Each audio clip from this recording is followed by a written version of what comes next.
orang mengatakan Indonesia gelap itu tidaklah. Indonesia terang gitu loh, Pak. Setuju ini.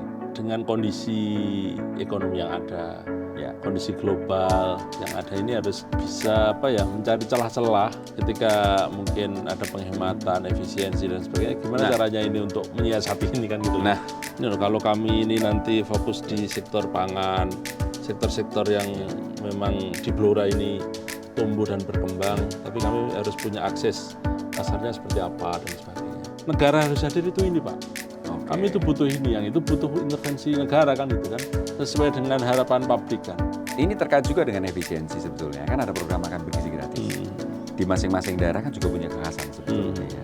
Tapi kan pemerintah budgetnya sagam lah kira-kira seperti itu. Ada dapur, ada ini segala macam. Nah, menurut dengan pelaksanaan MBG itu kalau di Blora sendiri,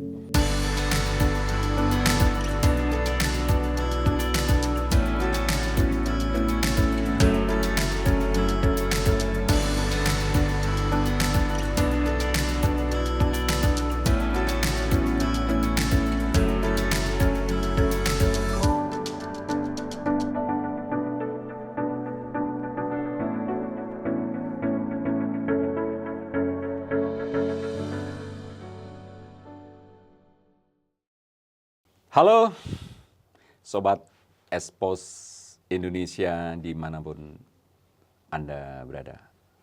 Apa kabar?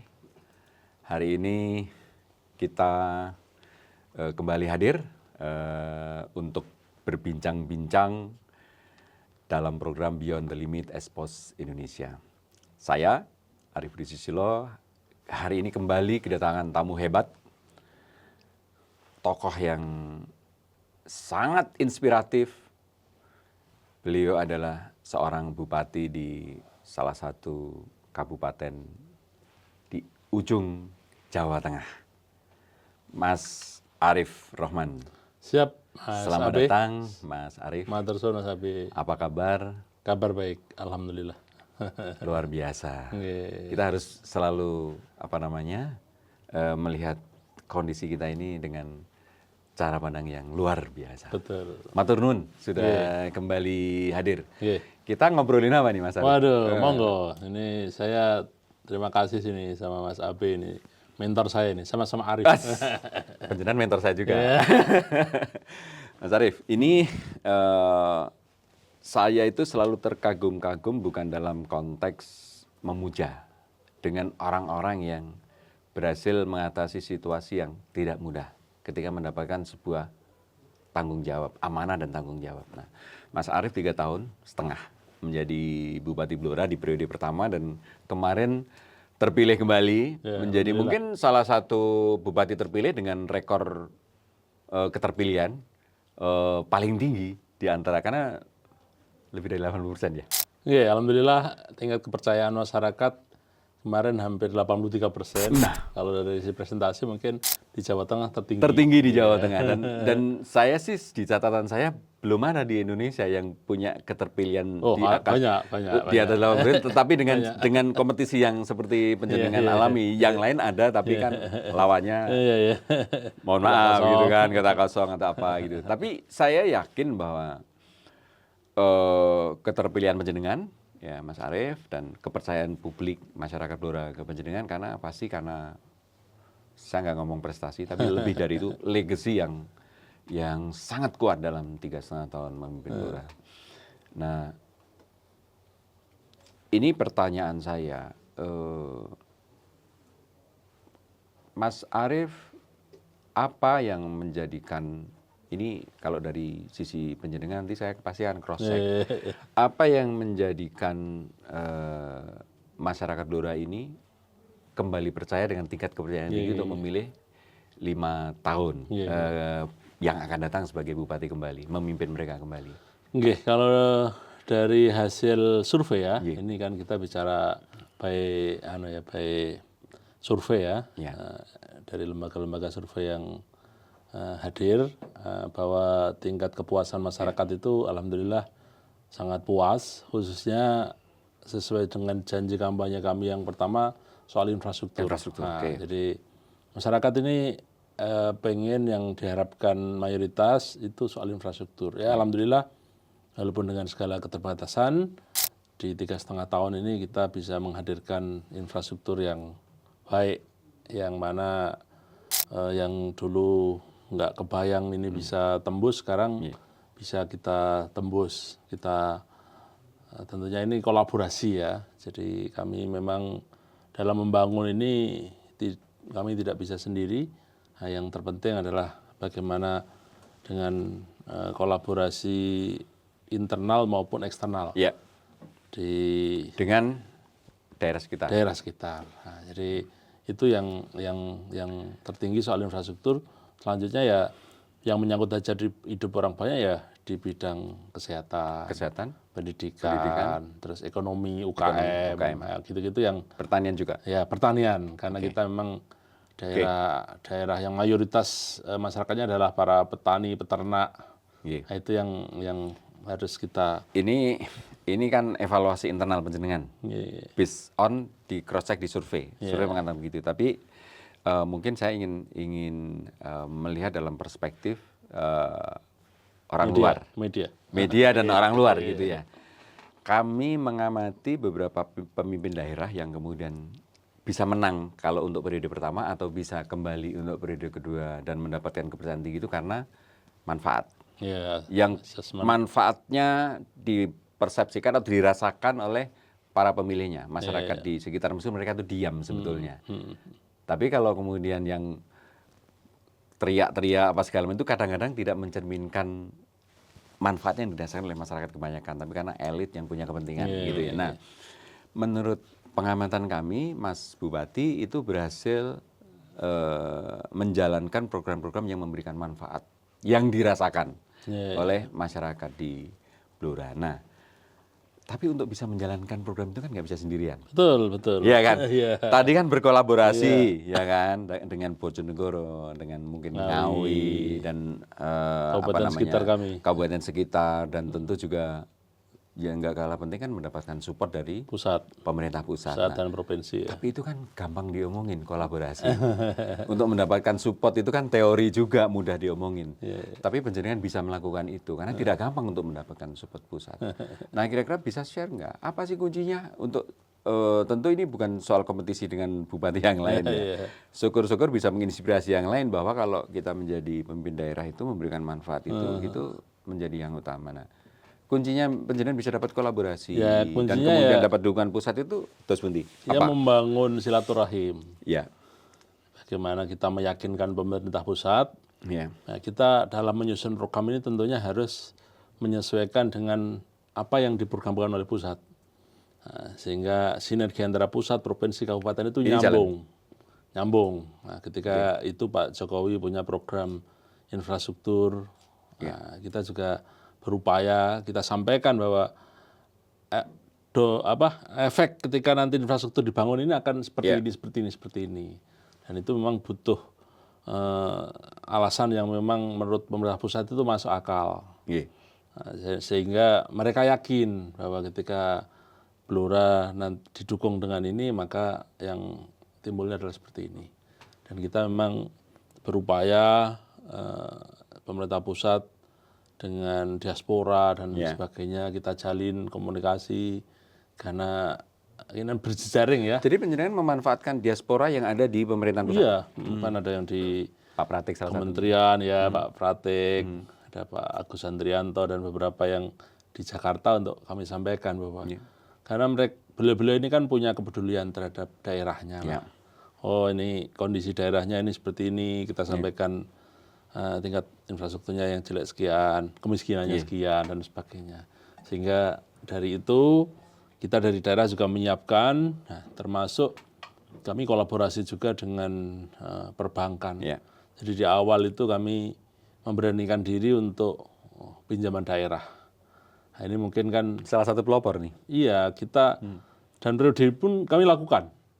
Jadi mungkin satu Jawa Tengah ini yang berani melakukan terobosan pinjaman daerah hanya Blora. Karena penjenengan sudah punya pengalaman. Iya, di periode pertama ada kami, kan rumus ini kan kalau kita taruhlah kemampuan anggaran kita ini taruhlah contohnya 200 miliar. Daripada diecer-ecer setiap tahun 50, akan lebih kerasa 200 ini kita taruh di awal Sehingga efek yang ditimbulkan itu luar biasa. Ketika jalannya dibangun, sehingga ekonominya jalan, kepuasan orang untuk pendidikannya mau ke sekolah lancar, ke sektor kesehatan lancar, dan nilai pertumbuhan ini akhirnya tanah NJOP-nya naik, otomatis nanti Nilai pajaknya komersialnya juga naik naik, dan ya. sebagainya. Impact-nya ke revenue daerah. Dan itu kita lakukan di awal, sehingga kan dampaknya kan kerasa. Nah ini strategi ini ciamik sih menurut saya. Tadi kita diskusi mengenai bagaimana pergeseran kolam bisnis dan kolam ekonomi. Jadi bisnis yang lama itu kolamnya mengering. Nah muncul bisnis baru. Tapi bisnis baru ini terdukung karena ketersediaan infrastruktur salah satunya. Kalau infrastrukturnya nggak bagus dalam 10 tahun terakhir kemarin ini, kalau kita ngomongin pemerintah pusat pemerintah pusat terus di tempat penjenengan di periode pertama penjenengan tidak fokus ke infrastruktur yang mungkin sudah 90% sekarang ya, tinggal sedikit lagi. Belum ya, masih sekitar 70% ya, masih tinggal 30% lagi. Tapi 70% infrastruktur yang sudah bagus, sudah selesai ini memberi landasan untuk periode ke depan penjenengan untuk mengembangkan kolam-kolam bisnis UMKM yang baru, kemudian memperkuat perekonomian wilayah-wilayah yang masih tertinggal, sehingga mobilitas, distribusi, logistik cost itu kan menjadi lebih kompetitif, lebih kompetitif, sehingga teman-teman di Blora yang di daerah-daerah pinggiran itu ketika berbisnis ke pusat kota dan kemudian ke kota lain itu kan menjadi lebih terfasilitasi dengan baik, kompetitif. Kira-kira kan begitu. Betul. Nah, itulah yang tercermin di secara nasional. Bisnis lamanya mati, tetapi sekarang logistik activity itu luar biasa, dari pengiriman barang, belanja online, sehingga itu sampai ke desa-desa itu. Seolah-olah ekonomi itu sekarang susah, itu susah yang ekonomi lama. Tapi ekonomi baru ini perkembangannya luar biasa. Nah, apakah penjenengan punya rencana untuk memanfaatkan ini ke depan buat ekonomi Blora sehingga melihat ekonomi lebih kritis, cara melihatnya lebih kritis sehingga tidak terpengaruh oleh cara melihat dengan cara yang konvensional gitu? Setuju, bahwasanya di periode kedua ini kami tetap bagaimana melanjutkan infrastruktur yang belum selesai itu, sambil juga menggali potensi daerah yang mana di tempat kami sektor pangan, sektor energi, terus kemudian juga potensi-potensi UKM itu bisa kita kembangkan, karena perkembangan tadi Mas Abi katakan itu memang benar. Tren masyarakat kita itu sampai ke pelosok-pelosok desa itu emak-emak itu sudah pegangan HP itu kiriman pesanan macam-macam itu ya beli sampai makan pun sekarang pakai HP dan itu ketika infrastruktur bagus ini lancar, ini juga saya kira berpengaruh juga gitu loh. Makanya kita juga ingin potensi-potensi yang ada, termasuk tadi contohnya kalau sektor UMKM seperti batik yang saya pakai ini adalah binaan dari UMKM ini ya. Ini sudah ngirim bahkan sampai ke luar negeri. Keren ini jaketnya ini. Dan dia membina UKM kita kan itu, termasuk kerajinan, termasuk sektor pangan. Kami tumbuhkan semangat anak-anak milenial kami untuk dia ada sekarang perkumpulan wadah petani milenial, itu anak-anak muda yang pulang kampung, dia letaknya di pinggir hutan tapi dia bikin greenhouse yang nanam melon sebagainya, dan dia cerita ke saya kalau kami ngirimnya ya online kan? Iya, pesanannya online. Bayangkan kalau jalannya jelek. Makanya termasuk juga ada yang produksi beras organik dan sebagainya. Nah, mereka ya melayani online. Jadi istilahnya pedagangnya udah lintas daerah yang itu memanfaatkan teknologi yang ada sekarang. Artinya daya saing pelaku sebutlah agribisnis pun yang berada di pelosok gitu ya, itu menjadi meningkat karena ketersediaan akses yang bagus ya, infrastruktur dan lain-lain. Kemudian akses internet juga lebih bagus dan lain. Nah, Mas Bub, kalau kita ngelihat kondisi itu, atau lah ada peningkatan step yang lebih bagus dari sisi aksesibilitas. Terus secara fokus juga kelihatan bahwa ini akan membangun pertanian, akan meningkatkan pendidikan, akan support kesehatan dan sebagainya. Nah, kira-kira tantangan yang kemudian di depan penjenengan hadapi itu apa lagi untuk mempercepat ini? Karena saya yakin Blora saya ini menebak, saya tidak melihat referensinya, tapi saya menebak Mas Bub sepertinya akan membawa Blora menjadi salah satu kabupaten yang unggul di Jawa Tengah, bahkan di Jawa. Gitu. Nah, tantangan yang sekarang dihadapi apa? Kalau kemarin kolaborasi dengan daerah-daerah, nah sekarang apa lagi gitu? Jadi pembangunan yang ke depan ini kan kita harus mengikuti tantangan zaman, tuntutan zaman juga kan gitu kan. Sehingga kita pembangunan kawasan tetap kita jalankan, tapi memang kita harus didukung dengan kebijakan-kebijakan yang memang bisa mempermudah rencana-rencana ini gitu. Sehingga kita tentunya dengan kondisi ekonomi yang ada, kondisi global yang ada ini harus bisa mencari celah-celah, peluang-peluang yang tetap bisa eksis gitu kan. Nah, jadi tapi kami optimis bahwa orang mengatakan Indonesia gelap itu tidaklah. Indonesia terang gitu loh. Ya, Pak. Setuju ini? Setuju lah. Makanya kan harus ada Yang gelap cukup saya aja. Harus ada inovasi-inovasi. Bagaimana basis potensi kami. Nah, kami juga terus berupaya tetap menggandeng seluruh pihak diaspora untuk ini loh, kalau kami ini nanti fokus di sektor pangan, sektor-sektor yang memang di Blora ini tumbuh dan berkembang, tapi kami harus punya akses pasarnya seperti apa dan sebagainya. Ini kan harus tetap kita kolaborasi kerjasama itu tetap harus ditingkatkan. Mapping potensi sudah dilakukan? Sudah, jadi kita sudah lakukan, termasuk juga antar daerah, antar kepala daerah juga kita bangun. Oh, ini kita harus satu sama yang lain harus saling melengkapi di tengah-tengah tantangan yang mungkin kita hadapi. Nah, itu jadi penjelasan tidak fokus kepada masalahnya, tapi fokus ke solusinya yang ketika, kira-kira nanti akan memperkuat upaya mencapai tujuan ini. Ketika mungkin ada penghematan, efisiensi dan sebagainya, gimana caranya ini untuk menyiasati ini kan gitu. Kita nggak boleh terus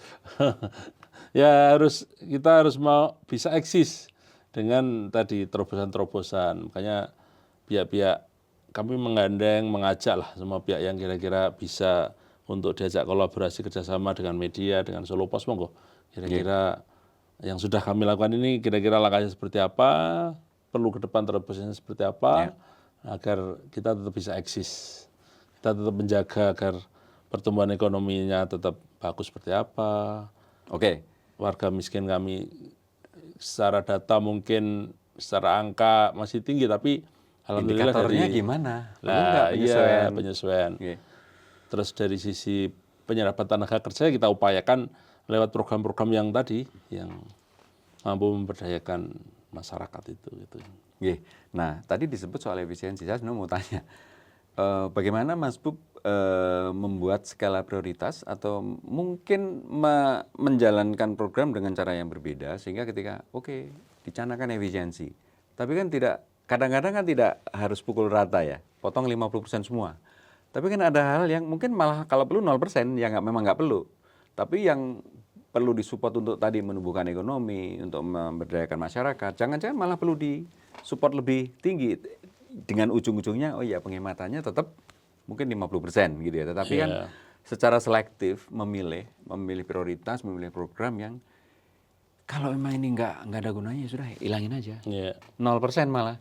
Tapi kalau ini malah mungkin lebih dari 100% jangan-jangan. Jadi secara rata-rata itu penghematannya tetap 50%. Nah, kan ini kan unclear sebetulnya. Kalau kita ngelihat secara nasional juga unclear karena dikasih garis nggak boleh ini, nggak boleh itu sehingga menghemat 50%. Tapi bagi Blora sendiri, Mas Bub gimana mengelola ini? Jadi kita memang belanja-belanja yang tidak signifikan, nggak penting kita berupaya untuk kurangi kan. Nah, yang mana terus kemudian penggunaannya tentunya yang menyangkut dukungan hajat hidup orang banyak ini. Ketika kemarin malah itu mendapat support ya? Iya, ketika kemarin taruhlah kebutuhan tadi di harapan di infrastruktur masih tinggi kan sekarang ini. Ketika kemarin kebijakan pemotongan DAU/DAK, ketika ada efisiensi mestinya harus kita gunakan untuk mensupport infrastruktur ini, baik itu jalan, baik itu infrastruktur pendidikan mungkin sekolah yang masih butuh dukungan, kesehatan atau sarana prasarana yang lain. Ini harus yang kira-kira masyarakat ini tidak bisa hadir, itu harus kita yang hadir kan. Gitu. Jadi skala prioritasnya diubah. Iya, mengubah yang itu ke sektor-sektor yang menurut masukan kepada kami, Pak, kami itu butuh ini. Istilahnya bagi rakyat itu, Pak, udahlah Pak, kalau soal makan, soal gitu, kita masih punya saudara, tetangga, kami masih bisa ngatasi Pak. Tapi itu menggeser skala prioritas dalam konteks itu. Sektor yang kira-kira negara harus hadir itu ini Pak. Kami itu butuh ini, yang itu butuh intervensi negara kan itu kan. Sehingga dengan intervensi negara itu kami tetap masih bisa eksis gitu loh. Dalam konteks itu berarti kan masing-masing daerah punya kekhasan ya. Betul. Jadi nggak bisa dipukul rata. Semua daerah harus begini kan? Nggak begitu kan? Sesuai dengan harapan publik kan. Nah, sekarang apalagi era keterbukaan ya, masyarakat bisa langsung menyampaikan saran usulannya, ada medsos dan sebagainya. Dan Mas Bupati berani melakukan itu tanpa harus konsultasi atau wah ini harus supaya tidak keliru dengan pemerintah pusat? Jadi pemerintah pusat itu sudah memberikan rambu-rambu. Kira-kira ketika efisiensi penggunaannya untuk sektor-sektor yang sudah ditentukan, yang itu memang menjadi harapan masyarakat atau hajat hidup banyak, infrastruktur, pendidikan, kesehatan, ekonomi dan beberapa lah itu. Besok rambu-rambu itu Bupati melakukan modifikasi yang lebih pas lagi sesuai dengan kekhasan daerah. Nah, ini terkait juga dengan efisiensi sebetulnya. Kan ada program makan bergizi gratis. Di masing-masing daerah kan juga punya kekhasan sebetulnya ya. Tapi kan pemerintah budgetnya seragam lah kira-kira seperti itu. Ada dapur, ada ini segala macam. Nah, menurut jenengan pelaksanaan MBG itu kalau di Blora sendiri jadi nggak modifikasi atau apa yang lebih relevan pas untuk kebutuhan masyarakat Blora gitu? Ya, jadi selain yang sudah diprogramkan oleh pemerintah pusat, yang mana sekarang sudah ada dapur-dapur yang sudah disiapkan untuk menyiapkan ini, kami juga berupaya melibatkan stakeholder lain, mungkin nanti CSR atau apa untuk kita buat inovasi juga, agar keterlibatan tanda kutip sekolah-sekolah yang belum terjangkau itu mungkin nanti melibatkan orang tua atau komite. Nah, jadi bagaimana penyiapan makan bergizi untuk siswa untuk anak-anaknya itu kalau orang tua terlibat itu saya kira nanti variasi menunya terus ini kan sampai terlibat ya orang tua ya. Kita libatkan. Nah, termasuk juga biar ekonomi ini juga tumbuh benar-benar bergerak di situ. Ketika masing-masing sekolah nanti orang tua mungkin melibatkan pihak desa atau PKK, sehingga belanja ininya di situ, belanja bahan baku kebutuhan MBG di situ. Ini saya kira bisa nanti merata ya menggerakkan ekonomi. Ya kan ini kan soal pemerataan program ini agar dari pelosok pun bisa tercapai. Lah mungkin yang sekarang ini kan baru daerah-daerah perkotaan dan sekitarnya. Ini kan kita berharap nanti agar ini terjangkau, kami juga sudah usul ke Pak Menko Pangan, ke Pak Wamensos agar ada penambahan inovasi gitu loh. Selain untuk pelaksanaan MBG untuk pelaksanaan ini gitu loh. Artinya daerah bisa diberikan kewenangan tambahan untuk supaya menjadikan MBG ini efektif gitu ya. Ya, lebih beberapa yang kemarin pesantren juga sekarang belum bisa dikasih juga beberapa. Ada semacam otonomi ya? Ya tidak otonomi ya, kita kolaborasi aja. Kolaborasi, Untuk kita nggak bisa sendiri juga. Jadi ketika pusat selain dapur, penyiapan dapur mungkin nanti anggarannya bisa langsung disampaikan ke sekolah, ke komite atau seperti apa, biar mereka ada keterlibatan gitu loh. Nah, yang menentukan prioritas sekolah ini dulu, sekolah itu dulu, segala macam itu Pak Bupati ikut terlibat? Itu kita hanya dapat laporan aja, karena itu kan langsung dari masing-masing yang dapur ya? Iya, dapur untuk mengajukan ke BGN kan. BGN ya, Badan Gizi. yang tentukan itu. Kita hanya lokusnya aja, sekolah-sekolahnya yang disiapkan. Ini menarik karena Mas Bub kan punya pandangan spesifik ya mengenai ini supaya program ini berjalan lebih efektif dan kemudian impact ekonominya juga bisa lebih besar. Nah, ada nggak upaya-upaya untuk mendiskusikan ini dengan daerah-daerah yang lain supaya kemudian lebih powerful lagi gitu? Ya, jadi kami terus berkomunikasi dengan beberapa teman yang lain soal pola ini yang lebih pas nanti seperti apa. Tentunya kami ingin mensukseskan program dari Pak Presiden. Syukur-syukur nanti Blora jadi model. Jadi ada MBG, ada sekolah rakyat, Nggih, sekolah rakyat. ada juga yang soal pangan, serap gabah. Ini kemarin Ya. alhamdulillah dengan HPP 6,5 ini masyarakat bisa menikmati itu. Dan itu jalan ya. Dan itu berjalan, Ya. tapi memang kendalanya adalah gudang.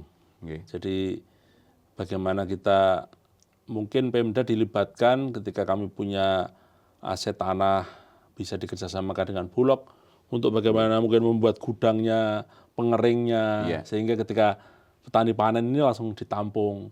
Maka ide ketika koperasi desa diluncurkan ini kan salah satunya adalah tujuannya untuk di masing-masing desa ada gudang penyimpanan dan sebagainya.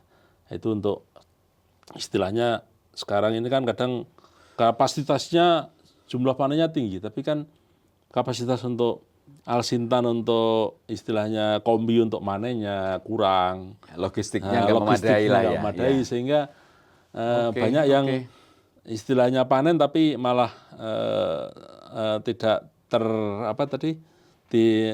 tidak teratasi, sehingga padinya kualitasnya jadi jelek karena kena hujan dan sebagainya. Nah, ini yang tentunya kami ke depan ingin berkolaborasi untuk program ini ya.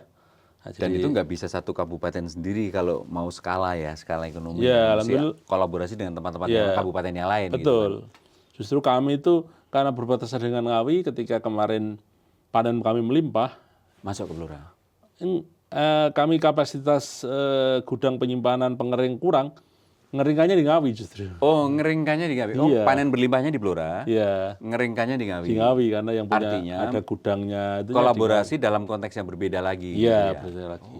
Jadi nantinya yang di tingkat Jawa Tengah Pak Gubernur juga sangat intens. Kita punya grup dengan beliau, dengan Bupati Wali Kota untuk memantau ini, program-program ini. Kira-kira permasalahan Dengan seperti Pak apa. Lutfi ya. Iya, Pak Lutfi punya metode atau mekanisme untuk Komunikasi yang baik pemantauan yang baik dengan teman-teman dengan bupati. Bupati Wali Kota selalu tersalin. Oh, ini ada persoalan ini sehingga terkomunikasikan. Mas Bu, penjenengan detail banget ini. Saya melihatnya detail dan lapangan gitu ya. Emang selalu jalan untuk memantau situasi apa yang terjadi dengan peristiwa sehari atau hal-hal yang memang urgent perlu dipantau, terutama terkait juga dengan program-program nasional yang memang harus sukses gitu. Iya. Emang penjenengan Jadi rutin kita melakukan ya pemantauan itu. turun ke bawah. Selain juga kami juga komunikasi dengan Forkopimda, dengan Camat, dengan Kades, dengan OPD-OPD itu kita Terus ya. terus lewat grup macam-macam. Cuman bedanya penjenengan tidak bermedsos ya. Apa ya? Tidak bermedsos ria gitu ya. Enggak ya, kita Iya, tadi kita harus komunikasi mereka ini laporan. Jadi kita pantau, sekarang eranya kan udah Ya, jadi gampang lah dengan gadget di genggaman udah selesai semua gitu. Iya, jadi tapi pola komunikasi yang kita nerima masukan, saran, intens kita lakukan sehingga ketika ada persoalan kita bisa mengatasi. Kalau di Jawa Tengah, terutama kalau di kawasan Blora dan sekitarnya itu apa ya istilahnya? Kalau di sini kan Joglo Semar ya di Solo ini. Di Blora itu apa ya istilahnya? Nah, Kalau kami di kawasan- intens memang yang kawasan yang akan kita bangun yang Cepuraya itu. Nah, yang itu Blora, Bojonegoro, Ngawi. oke, kawasan Cepuraya ini seberapa kompak kolaborasi antar pemimpin daerahnya? Ya alhamdulillah kami intens ketika musrenbang di 3 daerah itu kami menyamakan frekuensi lah. Ya, perspektif ya. Perspektifnya. Bukan sekedar persepsi, tapi perspektif ya. Jadi kita sepakat untuk setelah kami dengan Ngawi bangun jalan tembus sampai Ngawi itu efeknya luar biasa. Dengan Bojonegoro kita buat jembatan tembus. Nah, ke depan kita ada program bertiga, ada bendungan Karanongko yang nanti untuk irigasi sekarang lagi on progress. Terus kemudian kita fokus di pangan, energi, hilirisasi. Ini penting kan? Nggih. Nah, ini kita coba termasuk juga dari sektor SDM, pendidikan, untuk Cepu nanti kota vokasi dan sebagainya ini coba kita Sudah rintis mulai bersama ya. Sudah mulai jalan dan disinkronkan gitu Iya, ya. sinkron antar satu dengan yang lain. Kami kurangnya apa, teman-teman lebihnya apa ya kita saling tukar. Dan komunikasi itu relatif bisa dilakukan. Iya, alhamdulillah. Jadi dengan Mas Wahono Bojonegoro dengan Mas Oni di Ngawi. Ngawi. ini kita terus bisa berjalan. Jadi nggak ada egoisme sektoral ya, Ya. antar daerah nggak ada ya. Ya. Wah, keren kalau bisa seperti waktu sukses penjenengan dalam membangun jembatan penghubung yang menghubungkan antara sisi Bojonegoro Bengawan Solo dan sisi Blora. Blora itu Iya. kan berkat lobby negosiasi. Ini the art of negotiation. Iya. Negosiasi. Karena yang keterbatasan bagus. Yang anggaran itu, sehingga iya. harus- Dan akhirnya kan ekonomi dua sisi ini, dua kabupaten ini kan sama-sama alhamdulillah, ya. terbantu. Saya kan lewat Mas Bub. Iya, iya. Jembar, wah memang keren. Jadi masyarakat kami kalau jual hasil buminya ke pasar di mana di Bojonegoro gitu. Jadi sudah batas provinsi macam sudah Artinya udah borderless Iya, ya, udah iya. borderless gitu. Kami kan juga mengamati di level nasional. Kita kemarin ngasih masukan lewat tulisan ya bahwa semua program pemerintah Pak Prabowo ini bagus. Efisiensi bagus. Siapa sih yang nggak mendukung efisiensi?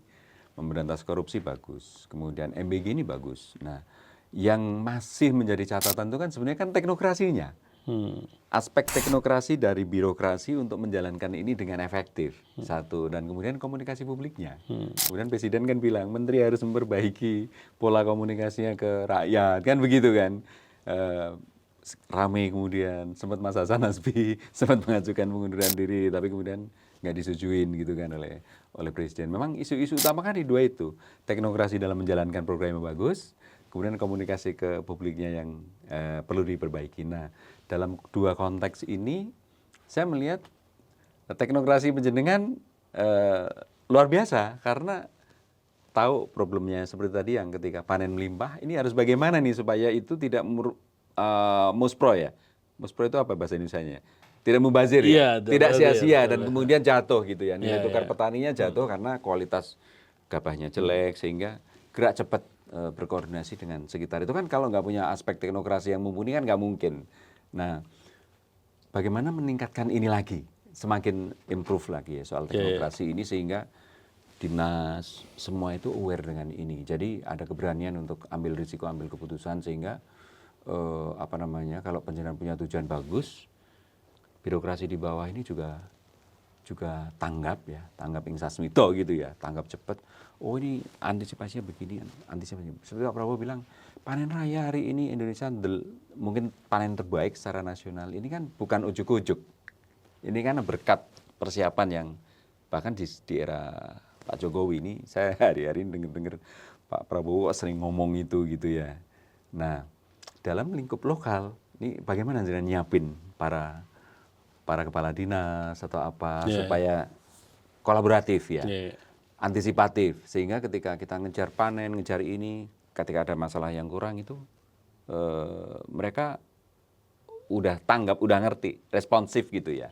Apa sih yang harus ini? Penjenengan. Jadi alhamdulillah kalau nih, Mas Bub? kami diuntungkan dengan kondisi dalam arti birokrasi yang 100% itu mendukung kami gitu kan. Oke. Sehingga tidak ada transisi, istilahnya kan Tidak ada transisi dan tidak ada yang dalam tanda kutip melawan gitu ya. Melanjutkan aja kan. Iya. Nah, sekarang memang kita terus membangun diskusi komunikasi dengan kepala dinas OPD bahwa dia sebagai bagian dari keluarga ya. Ya. Sehingga kami itu punya kebiasaan hal yang terkecil. Saya ulang tahunnya semua kepala dinas, semua OPD, semua pejabat kami itu punya. Sehingga ya kasih kirim bunga, ucapan gitu-gitu. Hal-hal Very yang personal ya? Iya, personal. Jadi mereka juga merasa ya sebagai keluarga gitu loh. Dan kami terbuka istilahnya. Ada masukan saran apa silahkan gitu loh.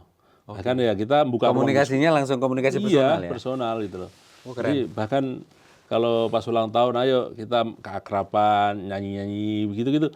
Karena ya di situ sambil kita ngomong program, karena istilahnya sudah on the track ya. Komunikasi personal dan informal. Iya, informal kita jalankan. Terus mereka autopilot istilahnya udah tahu tupoksinya, tinggal ini begitu kasih ini direktif ini mereka sudah ngerti juga gaya ini Pak Bupati ini. Seperti ini gitu loh. Ini ada instruksi pusat seperti ini, tolong segera ini. Jadi mereka bekerja sudah on the track ya, sudah. Jadi tinggal pembaruan aja kan. Nah, kita ketika ada kebijakan, tapi pesan saya bahwa kita ini sinkronisasi antara kebijakan pusat provinsi itu harus jalan. Dalam menyusun program pun kita juga harus memperhatikan itu. Jangan tanda kutip sakar PDW gitu kan. Nah ini, Nah, jadi kita ya ini yang penting, salah satu penting, bingkainya aspek pentingnya di iya sini. bahwa ini Pak Presiden punya arahan gini, Pak Gubernur punya arahan begini. Gimana sinkron gitu Gimana ya. sinkron bahwa disesuaikan dengan kondisi lokal wisdom kami untuk bisa mensinkron ini gitu loh.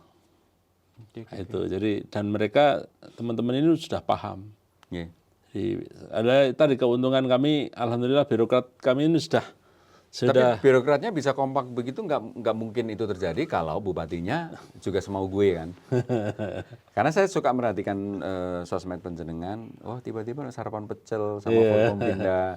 Komunikasinya personal dan informal. Iya, Dan betul. itu biasanya Lebih itu lebih mengena, efektif betul. ketimbang meeting-meeting formal gitu ya. ngopi Bener nggak? bareng, iya ngopi bareng.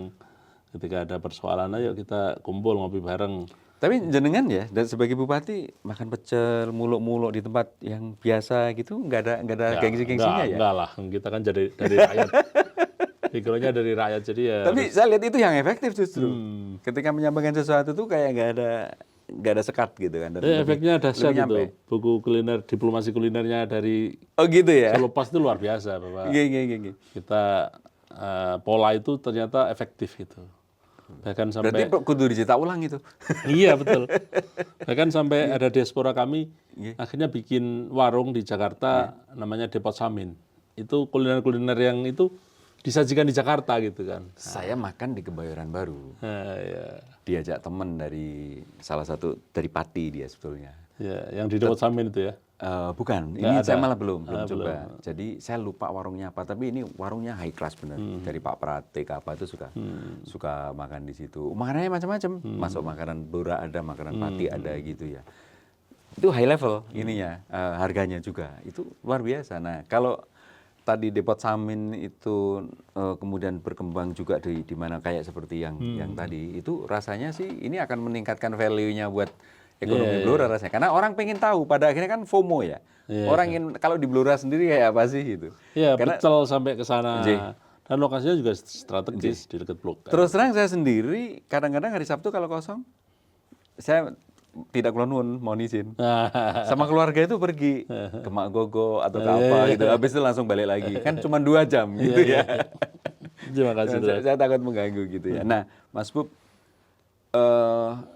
saya yakin dengan cara pendekatan seperti tadi dan kemudian juga fokus yang jelas di kebijakan ke depan untuk 5 tahun gitu, Blora akan jauh lebih maju. Nah, pasti tentu ada tantangan utama dong ke depan. Apa yang kira-kira masih, wah ini kalau saya bisa menyelesaikan ini, Blora akan begini. Gitu. Yang menurut mapping penjenengan apa tantangan utamanya ke depan ini, 5 tahun ke depan ini? Jadi kita ini kan punya PR ya. Tentunya kita inventarisir.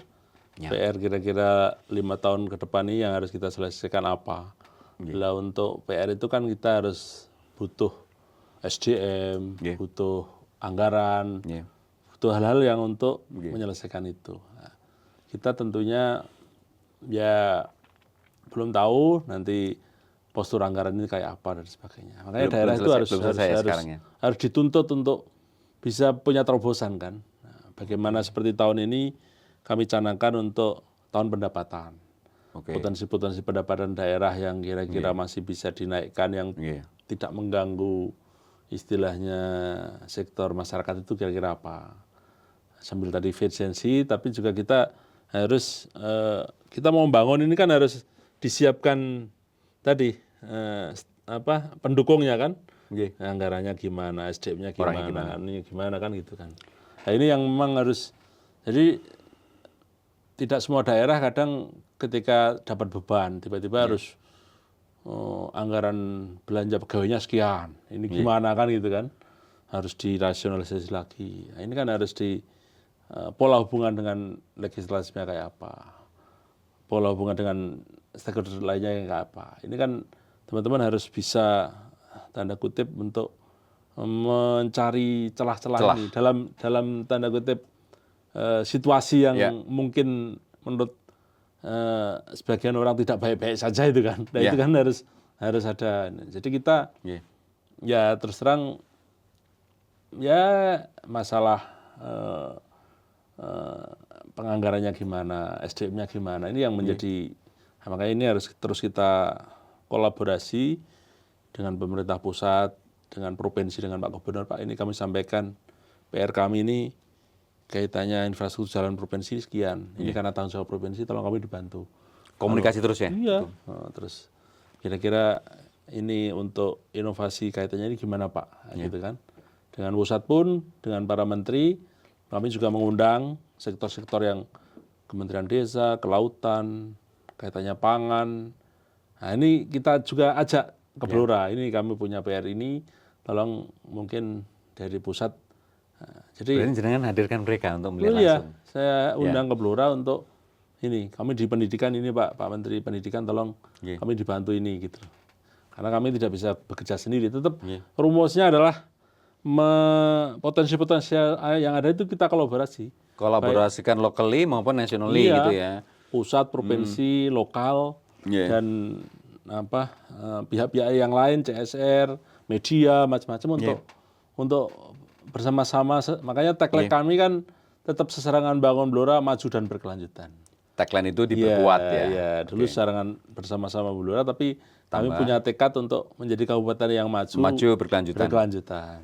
Nah itu jadi sustainable apa namanya growth ya. Iya, dengan capaian-capaian yang katanya pertumbuhan ekonomi, angka kemiskinan, PR kami tentang stunting, yang lain-lain itu sudah on the table semua ya. Nah tinggal kita tantangannya tadi kan SDM, terus kemudian anggaran. Saya ingin tahu nih, yang SDM itu berarti ada nggak rencana untuk melibatkan misalnya ya diaspora, balik Blora, bangun Blora, ada seruan-seruan kayak gitu nggak? Jadi kami kebetulan untuk swasta ya.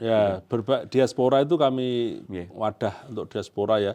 Ada guru besar, ada dari kementerian, dari semua sudah kita ajak lah untuk ini loh kami punya PR ini, tolong kami dibantu.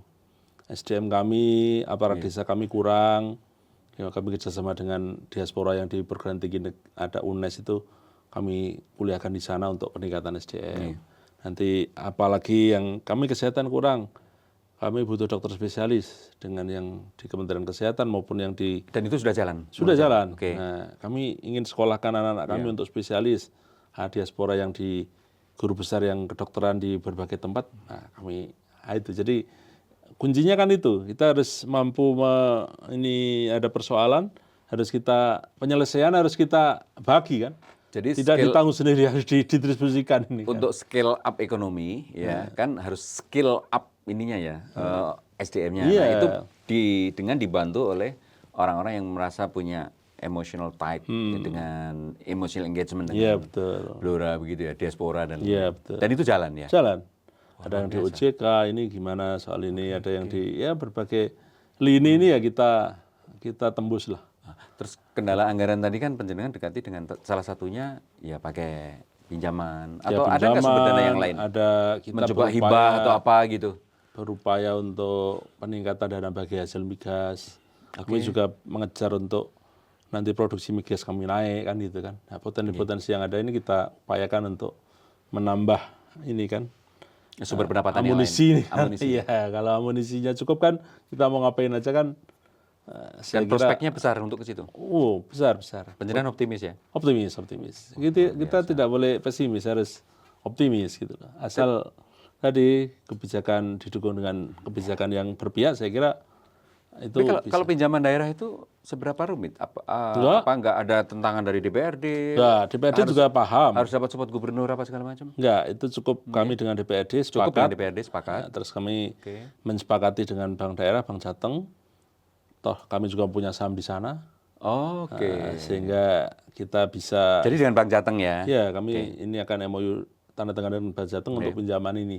Bupati yang lain ya kami sampaikan harus ada langkah-langkah inovasi untuk pendapatan ini. Kalau menghabiskan anggaran semua bisa. Nggak mungkin dengan anggaran saja kan? Iya. Nah, makanya kami ini daripada ini sudah kita ada dibolehkan kan? Ketika pinjaman itu skala prioritas untuk membangun apa? Infrastruktur tetap. Infrastruktur. Karena infrastruktur tadi contohnya Iya, ya, tadi. impact-nya ya, NJOP Impact-nya itu, naik. ya. Ketika NJOP naik kan berarti kan PAD-nya naik Iya juga. naik, ya itu efek. Cerdas sekali, Mas Iya, ya. Jadi kita kasih stimulus ini Ya. sudah Ya. dampak dominonya itu Kemana-mana. kemana-mana gitu loh. Jadi kuncinya itu saya kira. Dan Ini ada Blora satu bisa jadi model untuk daerah lain kalau kayak gini. ada tetap orang bilang, rakyat bilang, kamu jadi bupati dianggap berhasil kalau sisi infrastruktur harus kamu benahi dulu. Iya.